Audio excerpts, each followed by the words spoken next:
Across our borders. I'm joined by Faraja and Ezekiel to just give us an insight. Gentlemen, thank you so much for joining us from Tanzania. It's a very historic day across our borders, and of course we wish you all the best. But let me start with you, Dr. Faraja. What should you expect? A lot of eyes are now in Tanzania, first of all, and Mama Samia Suluhu in Kenyan tabloids here is said that she's running against herself. I would say, or what would you say, is this a real picture when it's come to enhancing democracy in a nation that has matured democratically speaking? Yes, democratic growth in Tanzania is a long process. It has taken us almost 30 years to build our democracy, and it was expected that this year maybe we will demonstrate that we are mature democratically. But unfortunately, what we see in the streets, what we see in the whole process of election in our country this year, seems there's more needed to improve our democracy. There are some political parties, opposition political parties, almost two, they didn't field the presidential candidates. One party refused to participate, and the other party, the candidates moved from the race. So, and that's why there's this joke in Kenya that it is Samia versus Suluhu. It's because the other candidates from the opposition parties are not so strong to contest or to compete with the incumbent president from the ruling party. And that's the picture we have. And unfortunately, the other thing that we have observed is the threats, the security threats. Maybe it has put fear into the citizens, and they are now avoiding voting. And some of them are saying our candidates are not in the ballot papers. Why are we going to vote? Because we don't see our candidates in the ballot papers, and that's the reason why they are not going to vote today. It's because their candidates are not in the race. That's the picture I'm trying to get. Okay. And when it comes to muzzling the voices, the dissenting voices in the opposition, when that happens, my guest in studio have just said that imagine that happened in Kenya. I would imagine what is happening in Tanzania, and what is the general feel amongst the followers of the opposition?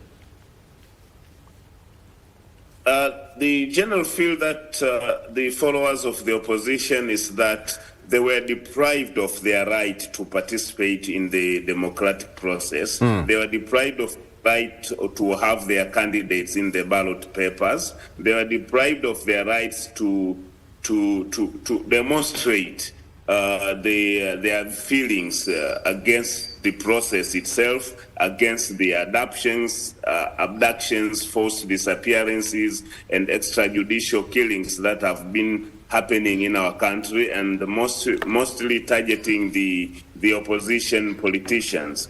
And so that's the feeling they have, and it seems like it's the process is dominated by the ruling party, and the other candidates have not been given an equal opportunity to participate. Yeah. As a result, it seems like the government decided to cover up this issue by conniving or by canvassing the weaker political parties to participate, just to demonstrate to the world that there is a democratic process, while in fact these other political parties that are participating are hardly known to the public. That's the challenge we see. Okay, let me talk to Ezekiel. Ezekiel Kamwaga is a journalist there. Ezekiel, thank you so much for joining us. Let me ask you, how unique was the campaigns in Tanzania? Oh, thank you so much. And I think I need to say two things first before I respond to a very good question. One, I've been listening to this show from the beginning, and I've been reading some online stuff, especially from the Kenyan online personalities.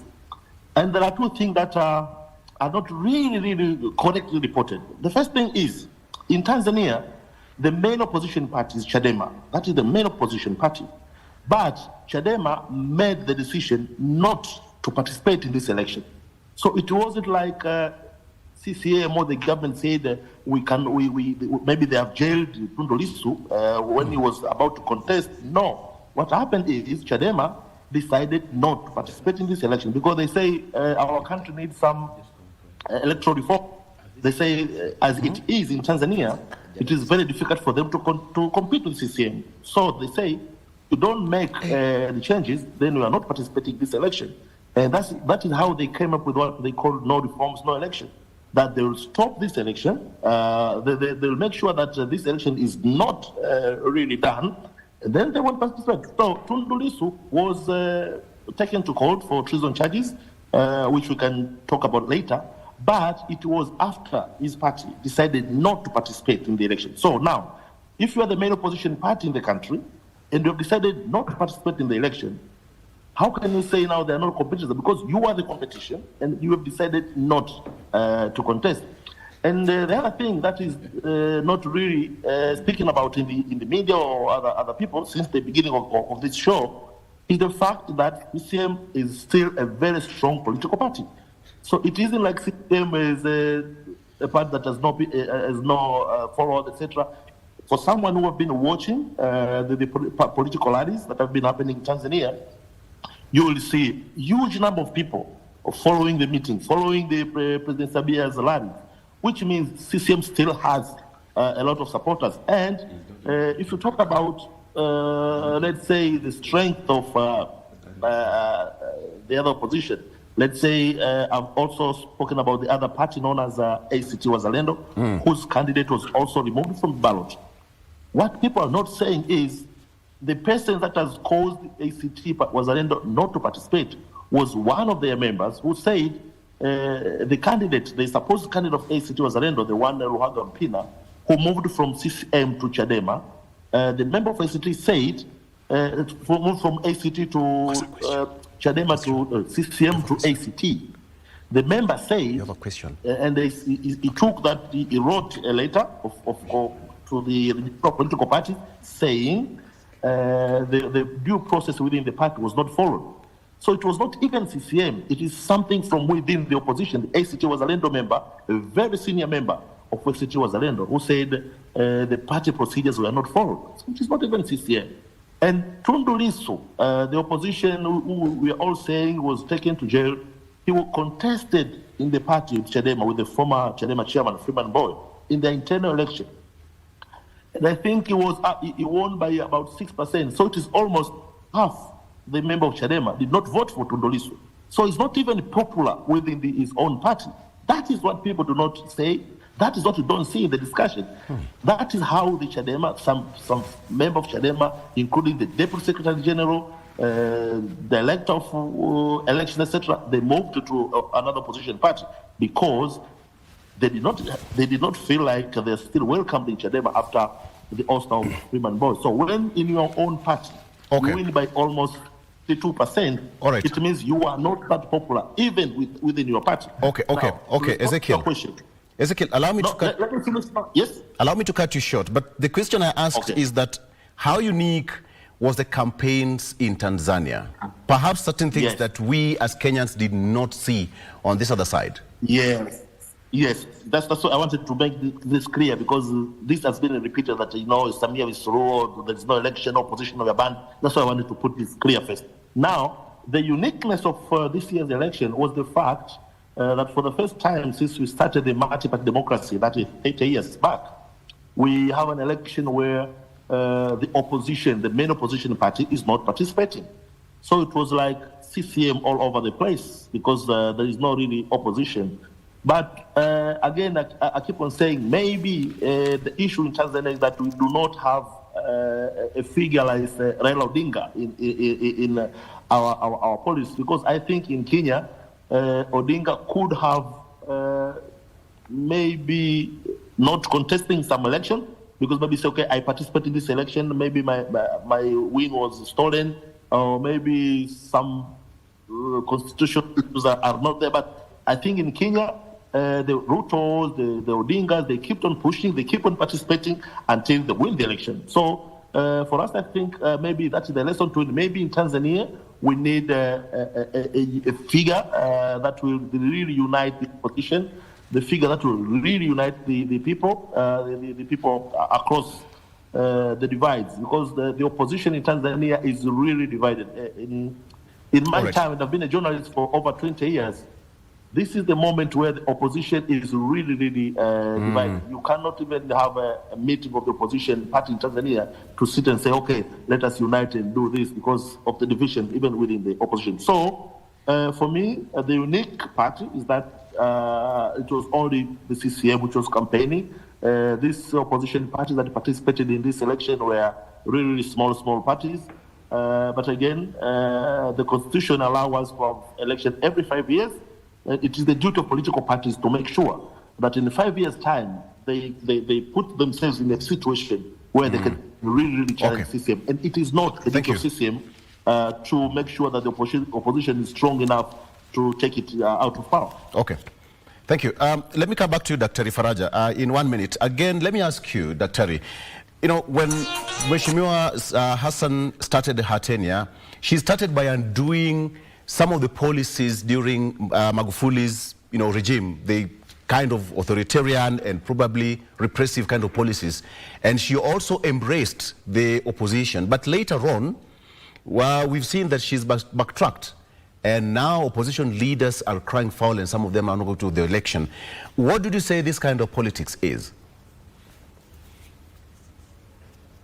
I think by the time Samia took power from Magufuli, after the sudden death of Magufuli, she thought maybe she could change the situation, because people were complaining about the autocratic rule of the former president, Dr. Magufuli. Unfortunately, she was also surrounded by the same people who surrounded the former president, Magufuli. Yeah.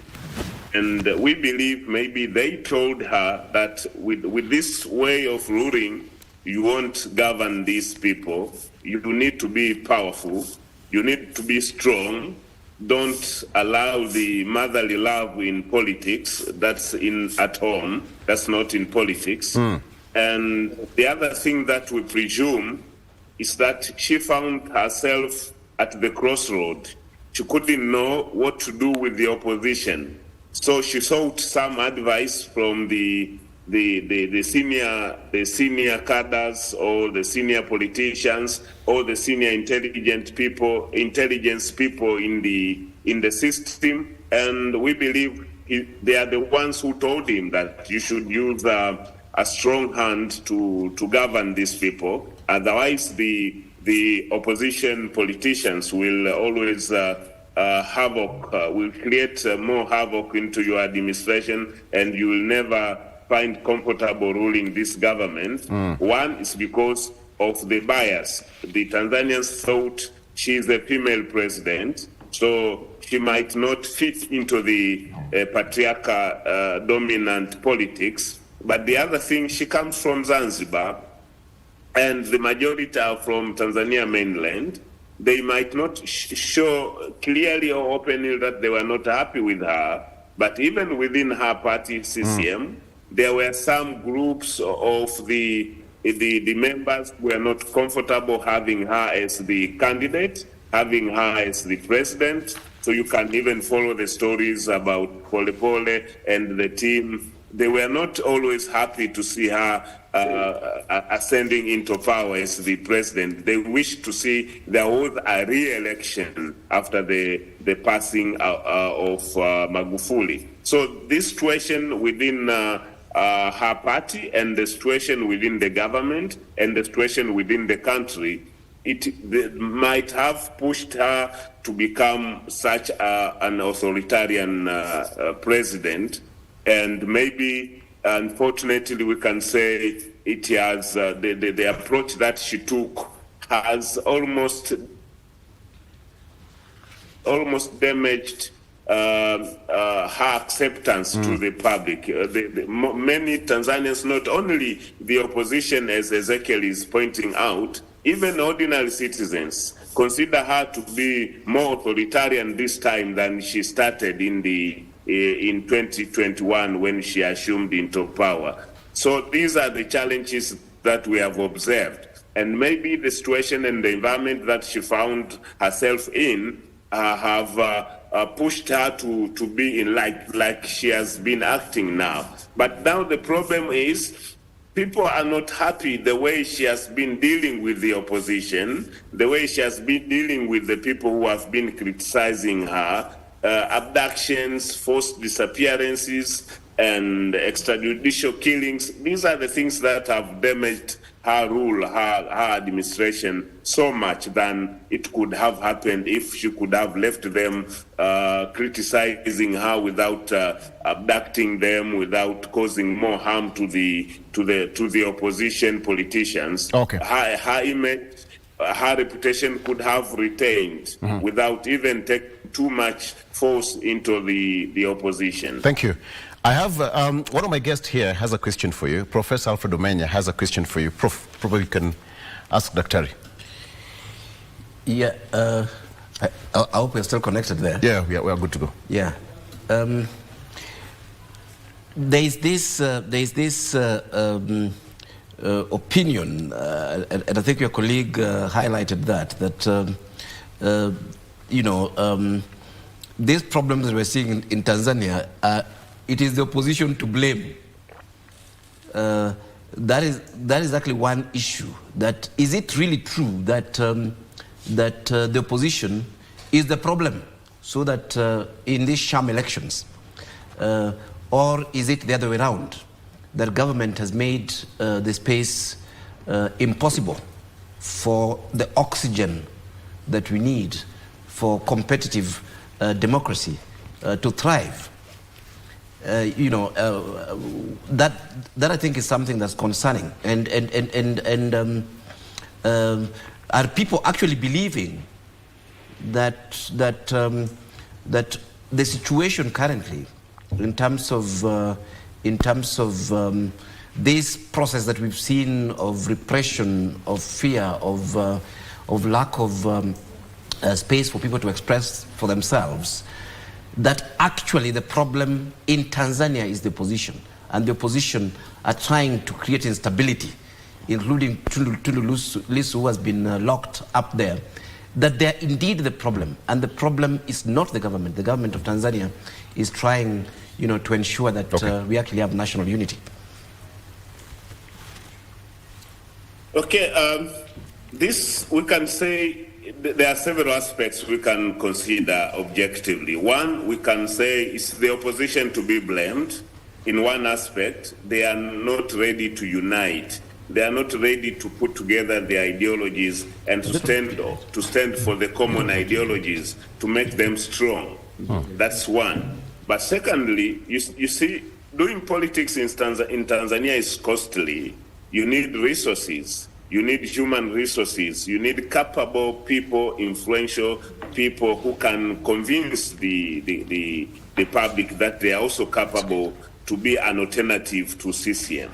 And so that is to blame the opposition themselves, that they are not ready. It seems like they are selfish, or it seems like they are divided in terms of interest. Now, for a country like Tanzania to have 18 opposition parties is something ridiculous. You wouldn't expect that thing to happen if really we want to build a democratic society or a democratic nation. So we have multiple political parties that all wish to oppose the ruling party CCM. So that one, we should blame the opposition parties for not being ready to unite, for not being ready to work jointly, to have concerted efforts to democratize the country. That's one. But secondly, we shouldn't also ignore the role of the government and the machinery. It's the machinery in dividing the opposition. For many years, we have this concept that behind all these things that are happening in the opposition parties, there is power behind.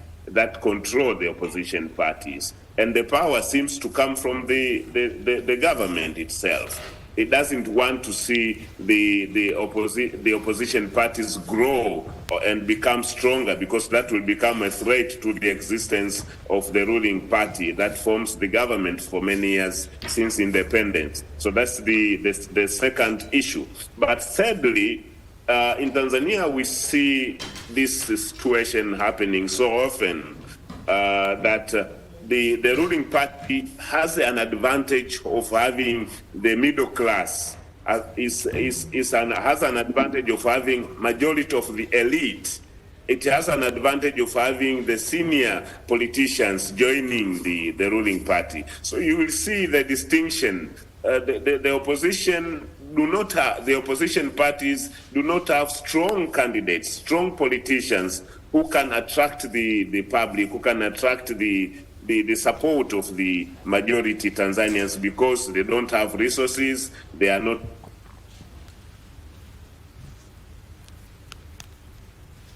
powerful in terms of academic qualifications. So you see, the oppositions will always attract the lower class citizens who cannot emerge to become one of the promising politicians in future. As Ezekiel said, in Kenya it's different from our situation. For us, you will find the elite, the powerful business persons, the senior politicians, the academia are all joining CCM for thinking that potentially they can be appointed, potentially they can grow their businesses, potentially they can benefit from the government resources, and that's why they think, one, they associate themselves with the ruling party. There are more benefits attached to that. And that's why you'll see CCM will always emerge as the strong party because of the human resources it has compared to the opposition parties that will always struggle to get strong politicians until during the internal factions within the CCM is where now some of the CCM cadres will defect into the opposition. Dr. Thank you. Allow me to ask this question. Dr. What is the total number of registered voters do we have in Tanzania? The total number of registered voters? 37 million. It is 37 million. Excuse me? It is 37 million, 37. 37 million. Yes. Okay. The last question I want to ask you, observer bodies have raised concern, and some of them actually pulled out of observing the elections. Does this really worry you as a citizen?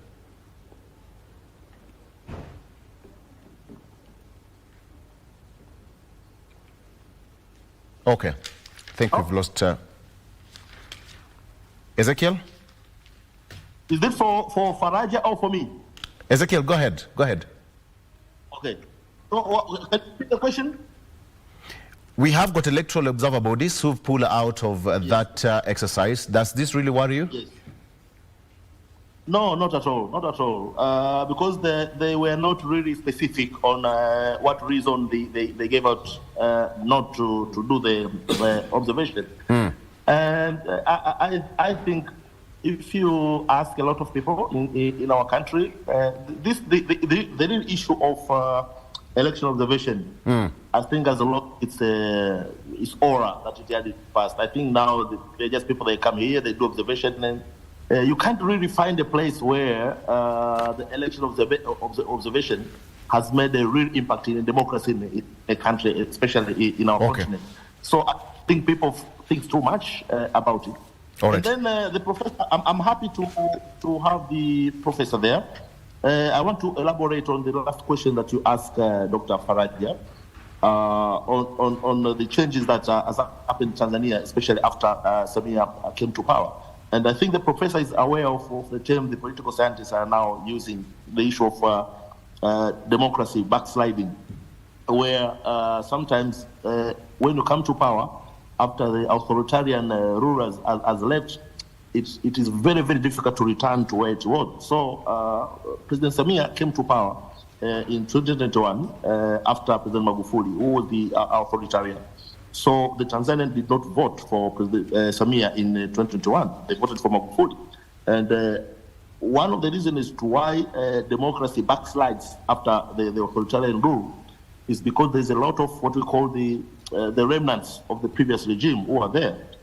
So it was a delicate balance for President Samia to first make happy that ecosystem that we found when she got to power, and then to also make connection or return our country to the way it were, especially maybe during President Kikwete. So he has also to make arrangement with the opposition to meet them. And I think one of the things that I also think the opposition got wrong is when President Samia came to power, she started what she called 4R, one of the things was the reconciliation and reforms. And she wanted really to meet with the opposition. And I think Tundu Lissu was living in exile in Belgium. And President Samia, when she traveled to Brussels, she met Lissu there. Okay. And Lissu gave President Samia 5 demands for him to for our country to stand to where. And President Samia did 4 of those demands from Lissu. One thing that remained was the issue of the constitutional reforms. And they decided that Tundu Lissu came back to Tanzania with other exiles, and then we can really start to debate about the point. Now, the problem that happened, Professor, is that when Lissu came back to Tanzania, he wanted to be the chairman of his ruling party. And at that time, the people, the populist part of the Chadema, I think the party with a lot of activists, they did not want Mbowe. Mbowe was the former chairman, because they thought Mbowe was a sellout, because Mbowe now was talking with the President Samia. Okay. About the okay. Ezekiel, I'll have to cut you short. I'll have to cut you short. Yes. Basically, I have to cut you short and then let you go. I wish you all the best, gentlemen. I know it's going to be a very tough exercise for Tanzania, but we wish you all the best. When Tanzania wins, of course, it's going to have that triple effect in the East Africa community and Africa in general. Dr. Ezekiel Kamwaga, who's a Tanzanian journalist and political analyst, as well as Dr. Faraja Chris Tamus, who is a lecturer and political analyst, University of Dar es Salaam. Gentlemen, thank you so much. Okay, now let's take a break, and we come back. We're still going to continue with that discussion here in studio. Stay with us.